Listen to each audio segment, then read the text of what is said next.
بالله من الشيطان الرجيم بسم الله الرحمن الرحيم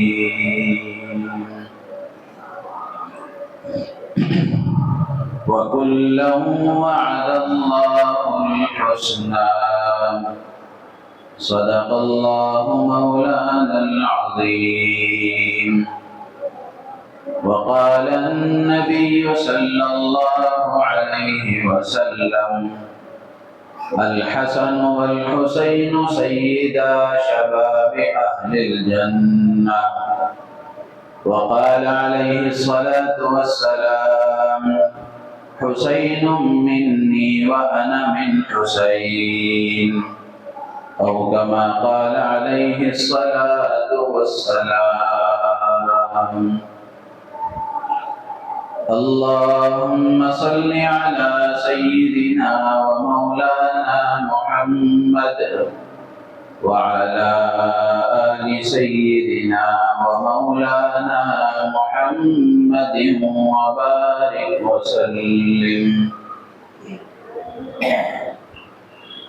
ہر قسم کی حمد و ثنا، ہر قسم کی بڑائی کبریائی، بادشاہی شہنشاہی، تنہائی یکتائی اس اللہ وحدہ لا شریک لہ کے لیے سزاوار ہے، جس نے ہم تمام کو اپنے کرم سے اپنے گھر میں جمع ہو کر دین کی بات کہنے اور سننے کی توفیق عطا فرمائی۔ کروڑوں درود و سلام نازل ہوں سرکار دو عالم فخر بنی آدم تاجدار مدینہ احمد مجتبی محمد مصطفیٰ صلی اللہ علیہ وسلم کی ذات عالی پر، جن کے صدقے میں اللہ نے کائنات کو وجود بخشا ہے۔ رحمت اور بخشش کی دعا ہے آپ کی آل پر، آپ کے اصحاب پر، تابعین و تبع تابعین ائمہ مجتہدین پر، اور قیامت تک آنے والے آپ کے متبعین پر۔ محترم بزرگ و عزیز دوستو، آج محرم کی 10 تاریخ ہے، یوم عاشوراء ہے۔ یوم عاشوراء اور محرم کی 10ویں تاریخ یہ ایک تاریخی دن ہے، اس میں بہت سارے تاریخی واقعات رونما ہوئے ہیں۔ ویسے محرم کا پورا مہینہ ہی بڑی عظمت والا ہے، بڑی فضیلت والا ہے، بڑی خصوصیتوں والا ہے۔ اس میں سے محرم کی 10ویں تاریخ اور یوم عاشوراء یہ اور زیادہ فضیلت والا ہے۔ اس کی الگ سے فضیلت اللہ کے نبی علیہ السلام نے بیان فرمائی ہے۔ یوم عاشوراء آتا ہے یا محرم کا مہینہ آتا ہے تو ایسا تاثر دیا جاتا ہے اور لوگ ایسا سمجھتے ہیں کہ محرم کے مہینے کو جو فضیلت حاصل ہے وہ حضرت سیدنا حسین ابن علی رضی اللہ تعالیٰ عنہ کی شہادت کے واقعے کی وجہ سے ہے، حالانکہ ایسا نہیں ہے۔ اس لیے کہ محرم کا مہینہ قابل احترام اس وقت سے ہے جب سے اللہ نے آسمان و زمینوں کو بنایا۔ قرآن میں اس کا تذکرہ موجود ہے۔ اللہ نے قرآن میں فرمایا ان عدت الشہور عند اللہ 12 شہرا فی کتاب اللہ یوم خلق السماوات والارض منها 4 حرم۔ جب سے اللہ نے آسمانوں کو اور زمین کو پیدا فرمایا اس وقت سے اللہ کے نزدیک سال کے 12 مہینے ہیں، ان 12 مہینوں میں سے 4 مہینے قابل احترام ہیں۔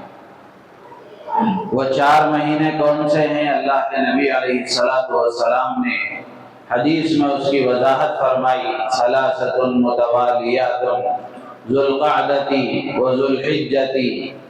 ورجب مضر الذی بین جمادی وشعبان۔ 3 مہینے لگاتار ہیں، ذی قعدہ، ذی الحجہ اور محرم، اور 1 مہینہ سال کے درمیان میں آتا ہے رجب کا، جو جمادی الاخری اور شعبان کے بیچ میں آتا ہے۔ تو اس سے معلوم ہوتا ہے کہ محرم کا مہینہ بہت پہلے سے قابل احترام ہے۔ البتہ حضرت سیدنا حسین ابن علی رضی اللہ تعالیٰ عنہ کی فضیلت کے لیے اور آپ کی کرامت اور آپ کی خوبی اور خصوصیت کے لیے ایک بات یہ بھی ہے کہ اللہ تعالیٰ نے آپ کی شہادت کے لیے محرم کا مہینہ منتخب فرمایا۔ محرم کے مہینے کا انتخاب یہ حضرت حسین رضی اللہ تعالیٰ عنہ کی فضیلت کی ایک اور وجہ ہے۔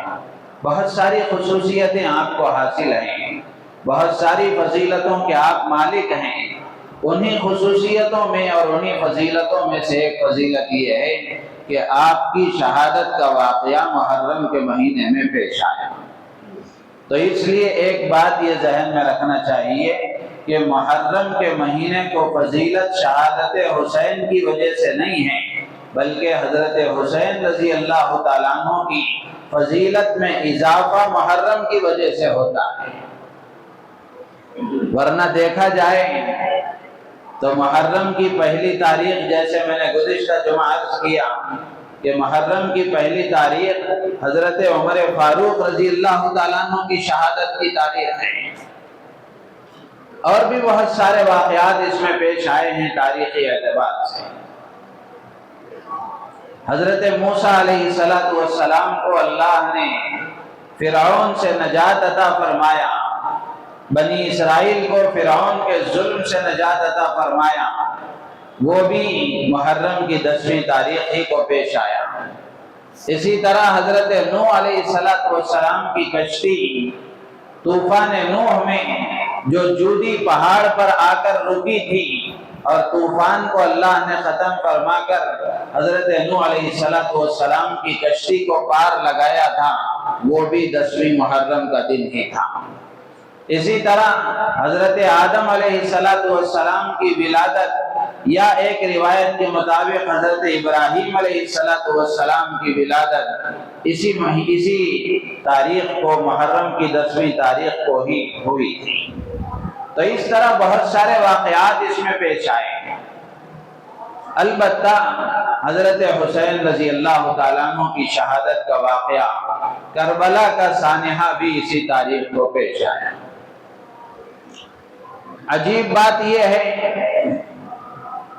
کہ جب محرم کا مہینہ آتا ہے تو حضرت حسین رضی اللہ تعالیٰ عنہ کے بچپن کو اور حضرت حسین رضی اللہ تعالیٰ عنہ کے شہادت کے واقعے کو تو بیان کیا جاتا ہے، اس کے لیے محفلیں سجائی جاتی ہیں، اور ایک طبقہ وہ ہے جو محرم کا مہینہ شروع ہوتے ہی حضرت حسین رضی اللہ تعالیٰ عنہ کی شہادت پر ماتم کی محفلیں منعقد کرتا ہے، رویا جاتا ہے، سوگ منایا جاتا ہے، غم کا اظہار کیا جاتا ہے، ماتم کیا جاتا ہے، اور سینوں کو پیٹا جاتا ہے، اور نہ جانے جاہلیت کی کیا کیا چیزیں کی جاتی ہیں۔ یہ سب تو کیا جاتا ہے۔ کیا محبت کا تقاضا صرف اتنا ہے کہ صرف ان کی شہادت کے واقعے کا تذکرہ کر دیا جائے، یا ان کی شہادت کو یاد کر کے رو لیا جائے، غم منا لیا جائے، سوگ منا لیا جائے، ماتم کر لیا جائے، اور ان کے فضائل کو بیان کر دیا جائے؟ بلکہ محبت کا حقیقی تقاضا یہ ہے کہ جہاں ان کے فضائل بیان کیے جائیں، جہاں ان کے بچپن کو بیان کیا جائے، جہاں ان کی شہادت کے واقعے کو بیان کیا جائے، وہیں حضرت حسین رضی اللہ تعالیٰ عنہ کی مبارک زندگی اور آپ کی عملی زندگی کے جو پہلو ہیں ان کو بیان کیا جائے، ان کو سمجھا جائے، ان کو معلوم کیا جائے، اور اس کو اپنی عملی زندگی میں لانے کی کوشش کی جائے۔ بڑی مصیبت یہی ہے کہ صرف شخصیات کا تذکرہ کر دیا جاتا ہے، مبارک ہستیوں کا نام لے لیا جاتا ہے، چند قصے بیان کر دیے جاتے ہیں، لیکن ان کی عملی زندگی سے یکسر نظر انداز کر دیا جاتا ہے، پوری طرح ان کی عملی زندگی کو ختم کر دیا جاتا ہے۔ میرے عزیز و دوست و بزرگوں، حقیقی محبت کا تقاضا یہی ہے کہ ان کی عملی زندگی کو دیکھا جائے، ان کی عملی زندگی کو معلوم کیا جائے، ان کے رات و دن کو معلوم کیا جائے، ان کی عبادتوں کو معلوم کیا جائے، ان کی انفرادی اور اجتماعی زندگی کو معلوم کیا جائے، اور ان کے اللہ سے تعلق کو معلوم کیا جائے، ان کے قرآن سے تعلق کو معلوم کیا جائے، ان کی نبی سے محبت کو معلوم کیا جائے، سنتوں کی اتباع کو معلوم کیا جائے، اللہ کے نبی علیہ السلام کی لائی ہوئی پاکیزہ اور مطہر شریعت کی پابندی کو معلوم کیا جائے، اور پھر اپنی زندگی کو اس کے مطابق ڈھالنے کی کوشش کی جائے۔ ورنہ پھر محبت کا تقاضا صرف زبانی ہے، صرف زبانی ہے، زبان کے حد تک ہے۔ حقیقی محبت کا تقاضا یہی ہے کہ ہماری زندگی ان کی زندگی کی طرح ہو جائے، ہمارے رات و دن ان کے رات و دن کی طرح ہو جائیں، ہماری انفرادی اور اجتماعی زندگی ان کی انفرادی اور اجتماعی زندگی کی طرح ہو جائے۔ اللہ کے نبی علیہ السلام نے ایک حدیث میں ارشاد فرمایا، ترمذی شریف کی روایت ہے، اللہ کے نبی علیہ السلام ارشاد فرماتے ہیں کہ جو آدمی مجھ سے محبت کا دعویٰ کرتا ہے وہ میری سنتوں کے مطابق عمل کرے۔ من احب سنتی فقد احبنی ومن احبنی کان معی فی الجنہ۔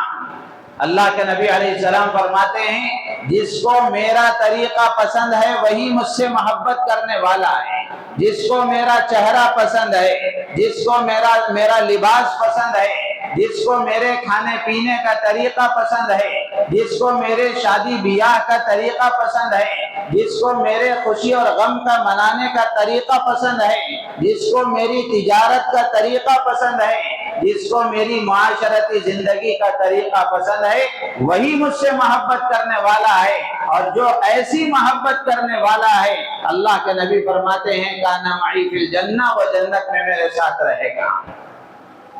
اس کو جنت میں میری معیت حاصل ہوگی۔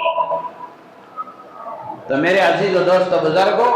ایسی محبت ہمیں اپنے اندر پیدا کرنے کی ضرورت ہے۔ عملی زندگی میں ان کی زندگی کو اختیار کرنے کی ضرورت ہے۔ صرف ان کا تذکرہ کر کے، ان کے فضائل کو بیان کر کے، ان کی شہادت کو بیان کر کے یہ سمجھ لینا کہ محبت کا حق ادا ہو گیا، یہ ادھوری محبت ہے، یہ ناقص محبت ہے، کامل محبت نہیں ہے۔ فضائل کو بیان کرنا، ان کے بچپن کے واقعات کو بیان کرنا، ان کی شہادت کے واقعے کو بیان کرنا یقیناً ثواب سے خالی نہیں ہے، اس سے بالکل انکار نہیں ہے، لیکن صرف محبت کا تقاضا اتنا ہی نہیں ہے، اس سے آگے بھی منزل ہے، اس سے آگے بھی منزل ہے، وہاں تک پہنچنے کی ضرورت ہے۔ اللہ کے نبی علیہ السلام نے حضرت حسین رضی اللہ تعالیٰ عنہ کے اور ان کے بڑے بھائی حضرت حسن رضی اللہ تعالیٰ عنہ کے بہت سارے فضائل بیان فرمائے ہیں۔ کون ایسا بدبخت ہوگا جس کو خاندان نبوت سے محبت نہیں ہوگی؟ کون ایسا بدبخت ہوگا جس کو حضرت حسن و حسین رضی اللہ تعالیٰ عنہ سے محبت نہیں ہوگی؟ اگر محبت نہیں ہے تو پھر اس کو اپنے ایمان کی فکر کرنی چاہیے، اس کے ایمان میں کھوٹ ہے، کمی ہے، نقص ہے، اس کا ایمان کامل ہو نہیں سکتا۔ لیکن محبت کا تقاضا یہی ہے کہ آدمی جہاں ان کے فضائل بیان کرے اور سنے،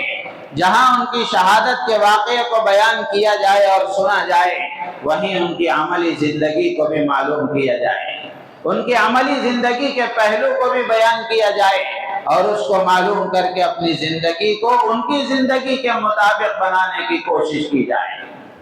چنانچہ اس موقع پر مختصر طریقے پر آپ کے سامنے حضرت حسن و حسین رضی اللہ تعالیٰ عنہما کے کچھ فضائل بھی بیان کیے جائیں گے اور ان کی سیرت اور ان کے کردار کو بھی بیان کیا جائے گا۔ پہلے سے یہ معمول ہے ہمارا کہ جہاں جب بھی کوئی موقع آتا ہے، کسی شخصیت کا تذکرہ کیا جاتا ہے تو صرف ان کے فضائل کو بیان کر کے اپنی بات مکمل نہیں کی جاتی، بلکہ ان کی زندگی کو بھی بیان کیا جاتا ہے اور ان کی سیرت اور ان کے کردار کو بھی بیان کیا جاتا ہے تاکہ وہ بھی ہماری زندگی میں آئے، ہم اپنی زندگی کو اس کے مطابق بنانے کی کوشش کریں۔ چنانچہ حضرت حسن و حسین رضی اللہ تعالیٰ عنہما کو بڑی اونچی نسبتیں حاصل ہیں۔ آپ نواسے ہیں نبیوں کے سردار امام الانبیاء حضرت محمد الرسول اللہ صلی اللہ تعالی علیہ وسلم کے، اور آپ کے والد امیر المومنین حضرت علی رضی اللہ تعالیٰ عنہ ہیں، اور آپ کی والدہ جنتی عورتوں کی سردار حضرت فاطمہ الزہرا رضی اللہ تعالیٰ عنہ،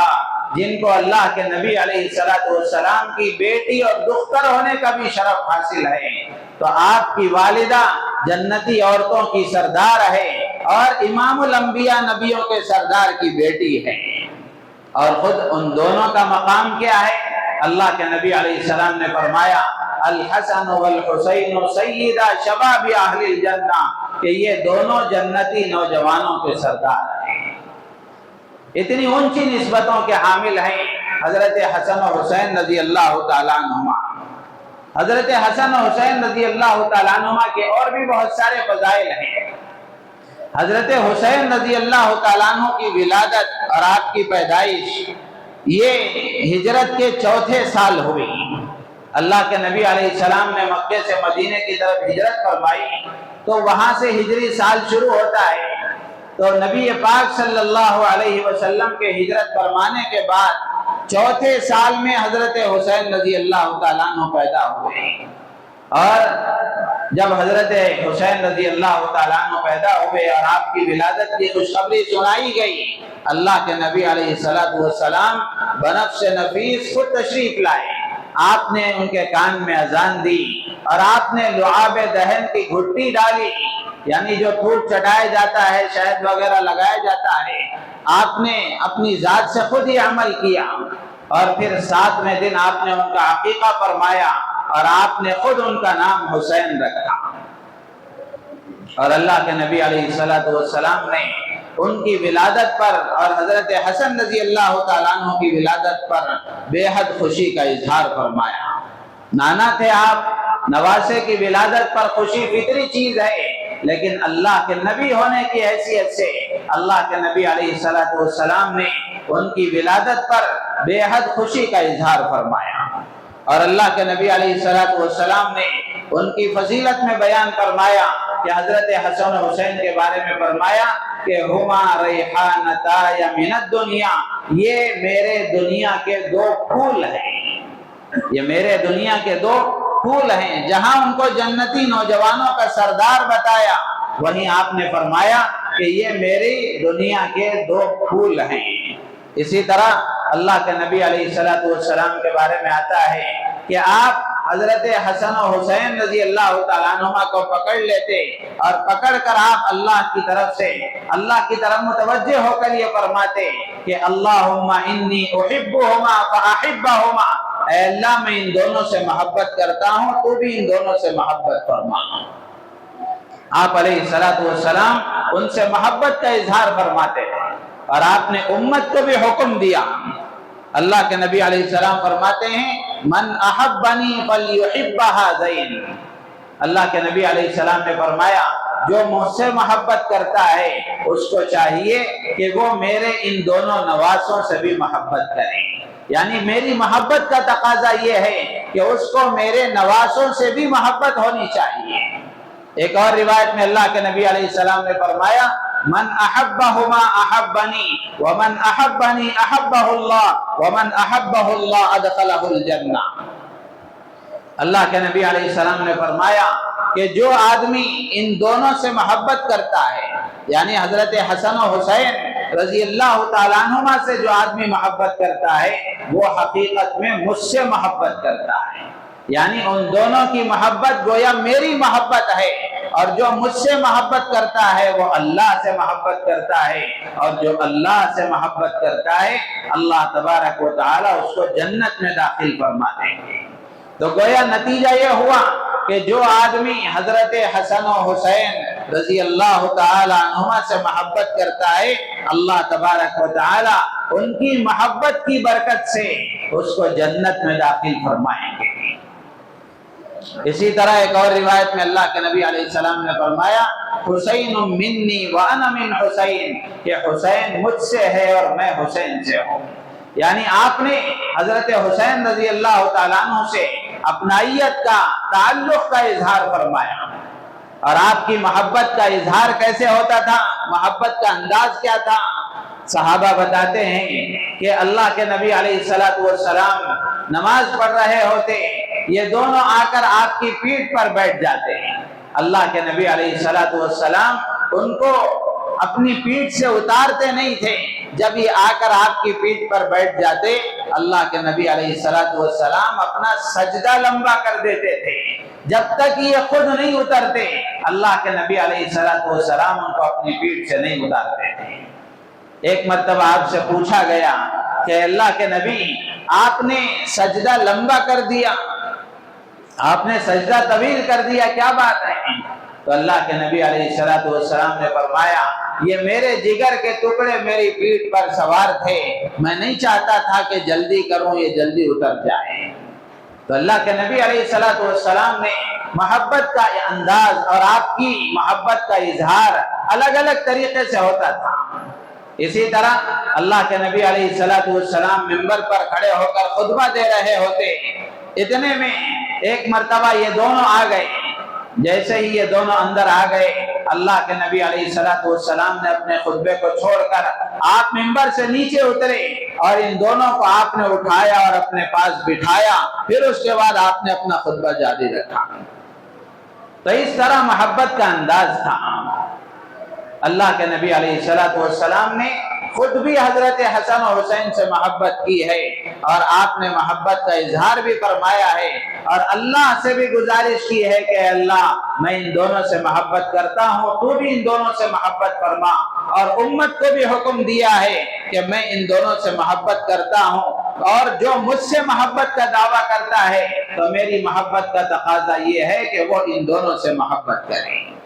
تو ان ساری باتوں کو سامنے رکھ کر ہمارے ایمان کا حصہ ہے حضرت حسن و حسین رضی اللہ تعالیٰ عنہما سے محبت، ان کے ساتھ تعلق اور ان کے ساتھ محبت یہ ہمارے ایمان کا حصہ ہے۔ جو ان سے محبت کرے گا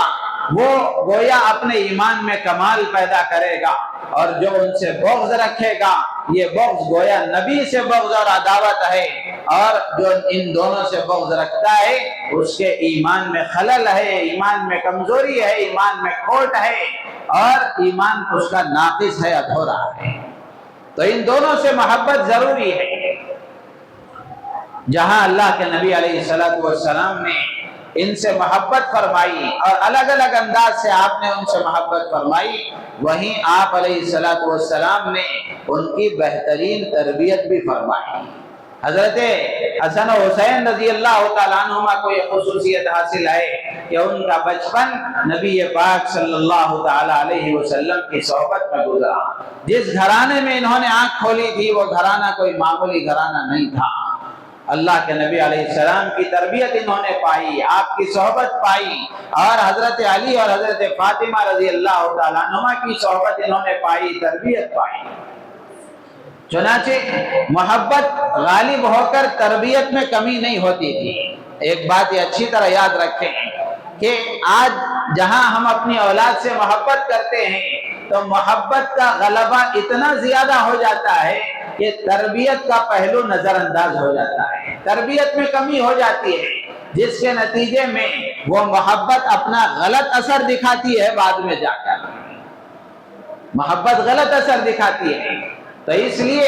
اللہ کے نبی علیہ السلام کے اس عمل سے ہمیں یہ پیغام ملتا ہے کہ جہاں اولاد سے محبت ہونی چاہیے وہیں محبت کا غلبہ اتنا زیادہ نہیں ہو جانا چاہیے کہ تربیت کا پہلو نظر انداز ہو جائے اور ان کی تربیت میں کمی رہ جائے۔